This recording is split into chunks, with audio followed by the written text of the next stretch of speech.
Match number 28, Desert Vipers seem to have come out with vengeance this season after that loss in the finals in the last season, and that man Naseem Shah was rather crucial in restricting the Sharjah Warriorz to 140. Their penultimate game in the league stage, they win it by 5 wickets, and when they came out to chase, it was a certain Max Holden that got them to the finish line.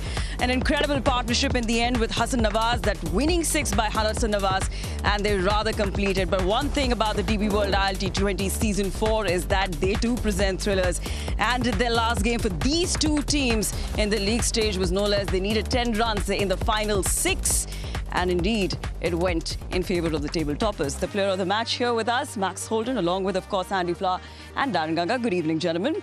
Evening.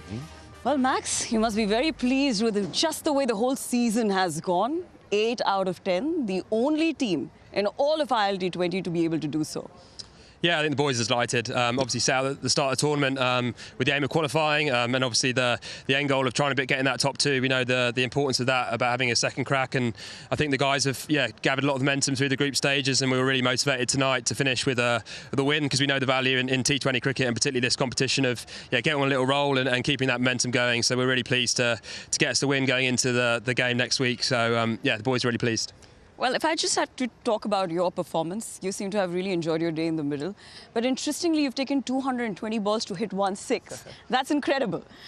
Well, yeah, I know. It's not a great thing, I suppose, in T20 cricket. But still, more than 200 runs, now more than 300. Yeah, no, I think I'm pretty clear on my role in the side. I think, I guess 6 hitting's not my prowess, so I have to find other ways to be effective for the team. And, we're lucky we've got a lot of good power in our batting lineup, and I'm, really clear on my role. And, hopefully I can add value to the side in other ways. And, particularly in these conditions, sort of getting us a good start and allowing the guys with more power and that sort of thing to come in the end and finish the job. But, it's nice to get 1/6 on the board at least. There it is, Max. There it is. I know, I think it's a long boundary. Yeah, it's a 90-metre boundary there at long on, I think. So, it's flown over. But, luckily went it.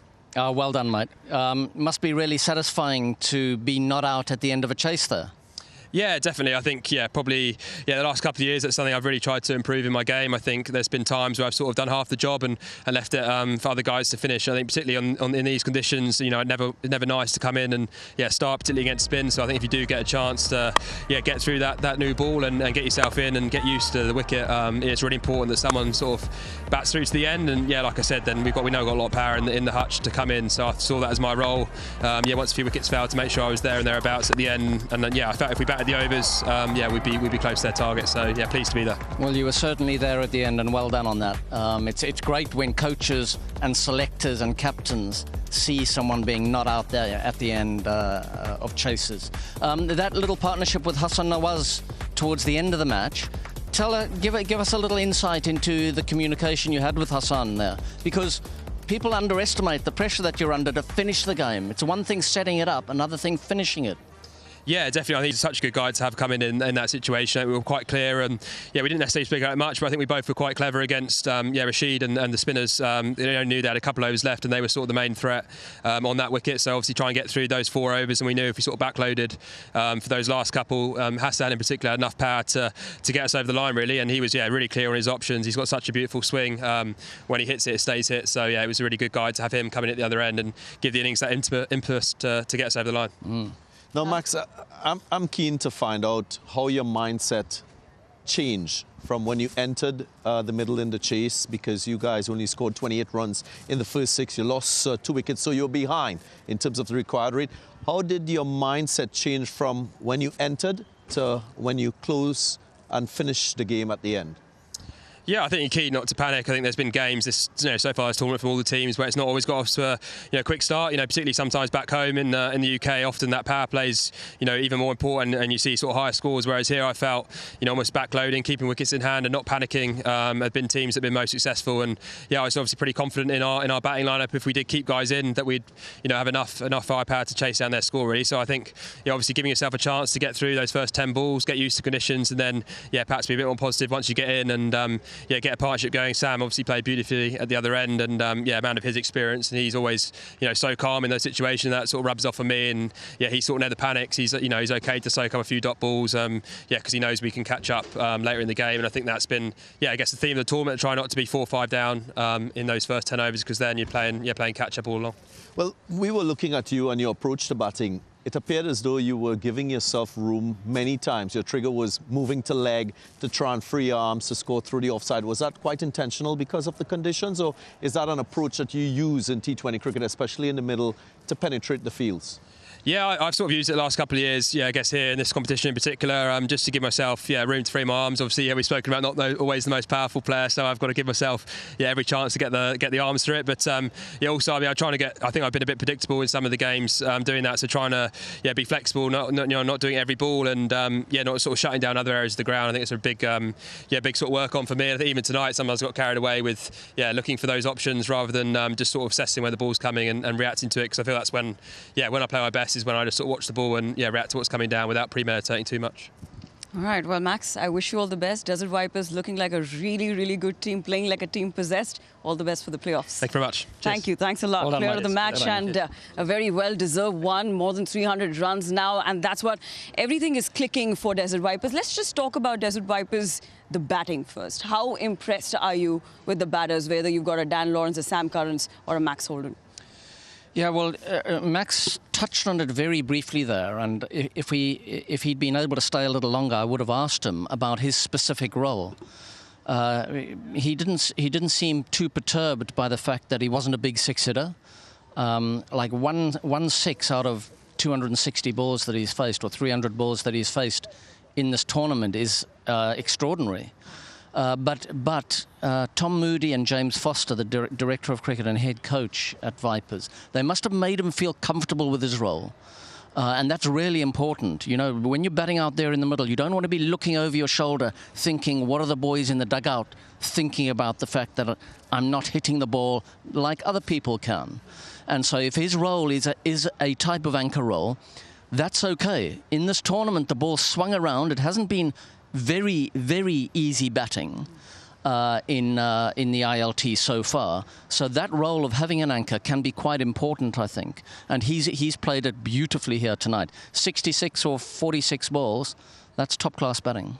It indeed is, and to be in the leading run getters of the tournament without hitting a single six, the one that only came out tonight, what does that say about the way he's constructed his innings throughout this tournament? Well, it speaks volumes to the format of the game, because you would associate T20 cricket with batters bashing the ball off the ground. It says that there is room in this format for the classical type players, the guys who are able to dispel dot deliveries, because that's one of the major concerning factors in this game. I looked at when the Warriors batted, they consumed 60 dot balls. That's half the amount of overs in dots. And then even in the run chase, although the Vipers looked in control for the last 5 or 6 overs, they consumed 52 dots. So I don't know if the surface was a tricky one, something that we didn't really see with the naked eye, but it speaks to a player like Holden. In those sort of situations, when you have a challenging surface, a player like him, to ensure that he focuses more on the softer skills, the rotation of strike,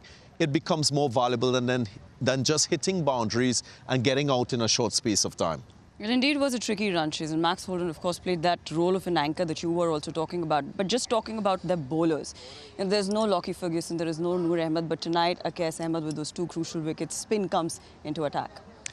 Yeah, so Noor Ahmed was very good for them at the start of this tournament, as you say. He's had to disappear, and Akais Ahmed has taken over from him. Akais is a very good performer, and wrist spin, we know in T20 cricket, is vitally important. This was Johnson Charles getting out after establishing a real excellent base for his innings. And first ball to Sikandar Raza, who's a key performer for the Warriors with bat and ball. So he could easily have been the point of difference for the Warriors if he'd been able to stay in a while. He went first ball, and it was a lovely piece of bowling, perfectly delivered leg spinner. It gripped a little, it stayed low, as it does on the surface. And Raza, he missed it. And that skill that Akais has got to bowl leg spin, googly, and be hard to read is exactly what you want for a wrist spinner. And he stepped into Noor Ahmed's the vacuum that he's left, and that Noor Ahmed is one of the highest wicket takers in T20 cricket over the last 12 months. So to step into those shoes is not easy, and he's done it really well.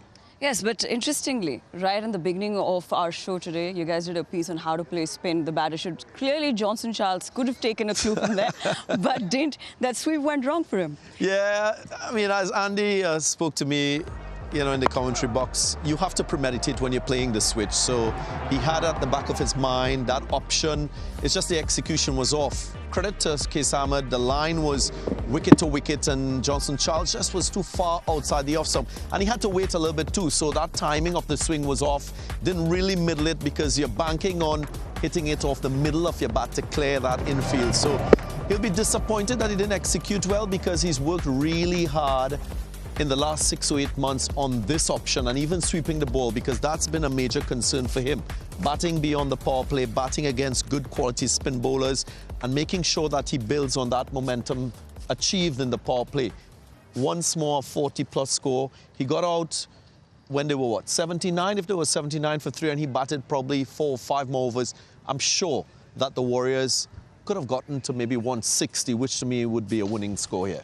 But coming back to that shot that Johnson Charles hit, very quickly, Andy, your thoughts on it, because you gave us that masterclass. How could he have done better? How could he have countered it better? Yeah, so he employs the complete switch. He turns his feet round and he changes his grip into a left-handed grip.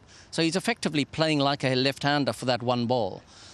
He's learnt that shot over the last 18 months to 2 years and employed it with tremendous success, actually. So it's hard to be too harsh on him. He puts spin bowlers under a lot of pressure because he's a very strong man. He turns like that, plays left-handed, and if that goes anywhere near the middle of the bat, it doesn't only go over that infield where he holed out, but it goes over the boundary and a long way. So some you win, some you lose. He gambled today and he lost. And the responsibility that you carry with you is that you put your side into a spot of bother as well. And those are the harsh realities of the game.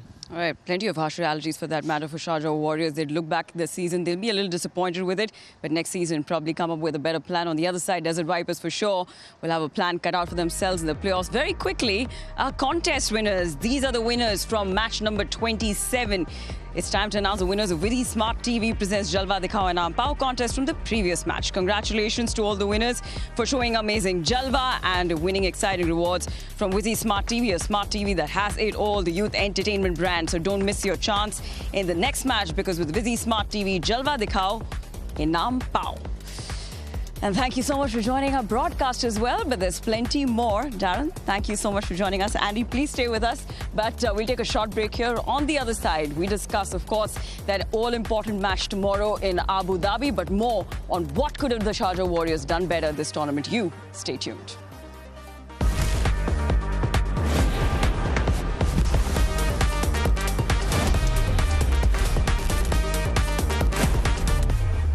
They needed 10 in the last 6, another thriller. Hello and welcome, Mikey. How are you doing? Very well. How have you been? I'm good, thank you. I'm just delighted to see these thrillers all the time. It's just wonderful.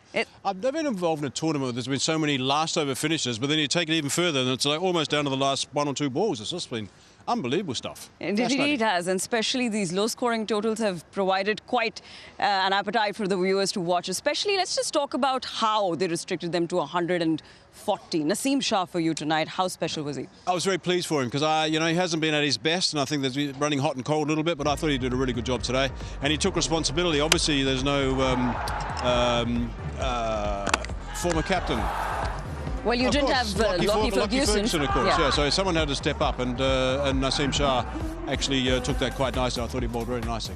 He indeed did, and especially that particular Yorker to sort of dismiss James Drew. How special was that? Yeah, well, I mean, that was a beautiful Yorker, wasn't it? Speared right in. James Drew was playing really nicely. I think he scored 22 of 20 balls, and he was in a position just to launch. And so a speared in Yorker like that is exactly what you're wanting from your primary fast bowler. But even more impressive than that, I thought, was his first over went for 18 today. And then he came back with that. I mean, that's a beautiful Yorker. But he came back with that lovely slower ball, which got Tom Kohler-Cadmore. That was the first ball of his second over. So to come back after getting belted around the park, and it's not often fast bowlers will bowl a slower ball first ball of the over. They're usually trying to establish themselves in the over with hard length or perhaps whistle a bouncer through. But he completely did Tom Kohler-Cadmore with that slower ball, and that was one of the turning points in the game. It's also not something he's been a strong player of. Sometimes he goes off the ball, he gets some tap in the first over, he doesn't necessarily come back stronger. That tends to be a bit of an issue for him to actually get it back on track. So the fact that he came back so strong was really important for the Vipers. Indeed, and the fact that he's just clicking at the right time. He is a lethal bowler, but more importantly, the poster boy of Pakistan cricket. Here is his story.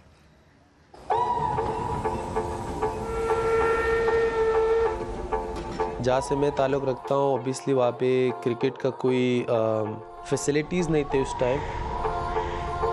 मेरे अब्बू भी cricket के ख़िलाफ़ थे क्योंकि उनको मुझे doctor या इंजीनियर बनाना था। क्रिकेट के लिए स्पेशली लाहौर शिफ्ट हुआ। काफ़ी मुश्किल से मेरा एक कभी दोस्त भाइयों के तरह है, तो उन्होंने मेरे अब्बू से इजाज़त ली थी कि इनको आप मेरे पास छोड़ दो एकेडमी में। अगर ये 2-3 महीनों में सेलेक्ट नहीं होता फिर आप वापस स्कूल भेज देना।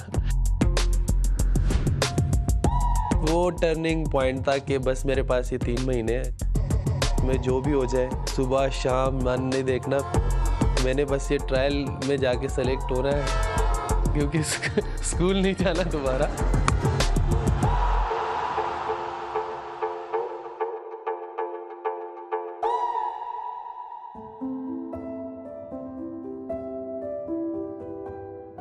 मुझे जब अब्बू ने इजाज़त ली, मतलब जब मुझे इजाज़त मिली और मैं क्रिकेट खेला हूँ, तो आई थिंक उसके बाद सिर्फ मेरे भाइयों के लिए नहीं रास्ता खुला, वहाँ पे सारे लोगों के लिए रास्ता खुला। ऑलमोस्ट अराउंड 15 to 10 ऐसे फास्ट बॉलर या बैटर्स हैं जो उस गांव से अभी खेल रहे हैं, क्योंकि उसके बाद रास्ता ऐसे खुल गया कि पेरेंट्स ने इजाज़त देना शुरू की अपने बच्चों के कि हाँ आप लोग अगर खेलना चाहते तो खेलो। मैं ऑलवेज़ थैंकफुल होता हूँ कि जो चीज़ें लाइफ में मुझे अल्लाह ने दी हैं, और कुछ ऐसा भी टाइम था जिसमें मैं सोचता था कि आई डोंट नो ये कैसे गुजरेगा, लेकिन खूबसूरती वक्त की ये है कि गुजर जाता टाइम। एक जो करियर का पीक होता है वो अभी मेरा बाकी है। काफ़ी भी जो मेरे इंजरीज ऐसे आए कि जिसकी वजह से आपको लगता है कि आप अपने वो पीक पे जाने के करीब होते, वहाँ पे आपको इंजरी आती है, लेकिन जो मुझे लगता है कि जो मेरी बेस्ट क्रिकेट है वो अभी तक मेरे अंदर बाकी है। क्रिकेट के फील्ड में आप कभी उस तरह के स्मार्ट नहीं हो सकते। जब भी आप अपने आप को स्मार्ट समझो तो समझो आपका हो गया काम। क्रिकेट आपको कुछ ना कुछ सिखाते हैं। What an incredible story. His father was against him playing cricket. He wanted him to become an engineer, a lawyer. But now that he plays cricket, he's opened the doors for his brothers as well. That is what is called as leaving behind a legacy. But Andy, you've been one of the most successful coaches in the cricketing fraternity. Has a story like that has come, you've come across, really, really touched you? Well, it was lovely to listen to him talk there. And that might be quite a typical Pakistan fast bowler story that he's telling there, actually. But there were two points there where I really agree with him. Firstly, if you get complacent, this game really does bite you on the butt.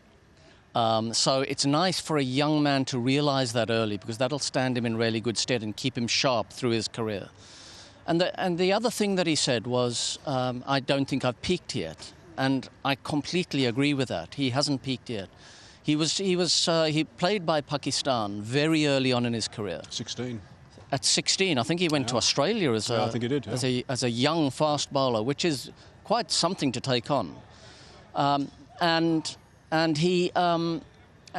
I think those experiences early are going to serve him in really good stead later in his career. He hasn't peaked yet. You saw that slower ball this evening. You see him taking on the role of the lead fast bowler in whatever teams he plays with in franchise cricket. And I think his graph is an upward graph at the moment. So it's really exciting. It's going to be exciting to watch his career. And I really liked his demeanour there. It was humble, yet strong and clear. He's always been like that too, which is great. He's always looking to learn all the time and that sort of stuff. I've known him for a few years now, and he's just a really good kid. You know, he's one of those guys. I'd imagine the change room, he'd be a nice influence in the change room. Some of those younger boys coming through, and you hear those sort of stories. I mean, it's just terrific stuff and really nice. Right, and definitely comes across in his game as well. Now, a quick reminder that from here we will head to Abu Dhabi tomorrow. And there's a lot riding on that particular game as well. You've got the My Emirates, the one team that has won 4 on the trot, taking on the defending champions. It is going to be Dubai Capitals. They won 3 on the trot. Both these teams have got winning momentum, but more importantly, what they're looking forward to is a top 2 finish and that all-important extra chance to the finals. My Emirates versus Dubai Capitals. Which way is your heart leaning? Well, My Emirates, they've been flying recently. I think they look very powerful. They're very well led by Pollard. Dubai Capitals, I think, have had their challenges, and they've had that new captain in Dasun Shanaka taking over from Sam Billings. So that's been quite a tricky task for him. So all kudos to them for getting back up and challenging for that number 2 spot. That's a big game tomorrow. There's a vast difference between having 2 bites at the cherry and not. So really, a really big game. Looking forward to watching it. And Emirates have lost a bit of power in the batting lineup as well. So Paran's not there, so he's lost a bit of power there. So I think it's going to be a fascinating game to watch. I think that, I mean, for me, I really think that the Capitals are the side that will win this game tomorrow and go to second spot. And that's great, getting two bites of the cherry, 2 grabs of the apple, as they say. And good luck to them getting that. Such an important position. Nice to see there's so much on the go for that game as well, and such a big game with 2 really good sides. We've got 2 more games remaining in the league stage. Tomorrow is for the top 2 finish. The last one is for that final spot. So how incredible it is to see that the DB World ILT20 season 4 to the very last game doesn't have its top 4. But thank you so much, gentlemen. Thanks a lot for joining us. We will see you tomorrow, Abu Dhabi, same time. You stay tuned. There's plenty more to watch in this.